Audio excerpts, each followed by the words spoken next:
আপনি কি জানেন এক রাজা এত শক্তিশালী ছিলেন যে তার চোখ খোলার সঙ্গে সঙ্গেই এক অসুর ভস্ম হয়ে গেছিল?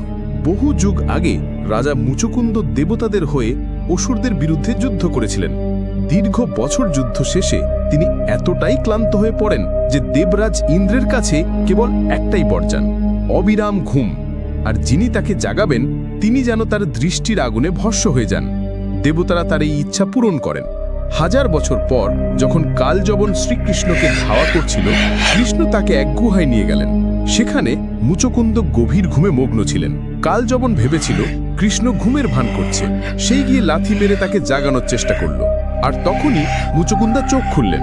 সঙ্গে সঙ্গে তার দৃষ্টির আগুনে কালযবন এক মুহূর্তে ভস্ম হয়ে গেল। এরপর মুচকুন্দ দেখলেন তার সামনে দাঁড়িয়ে আছেন স্বয়ং শ্রীকৃষ্ণ।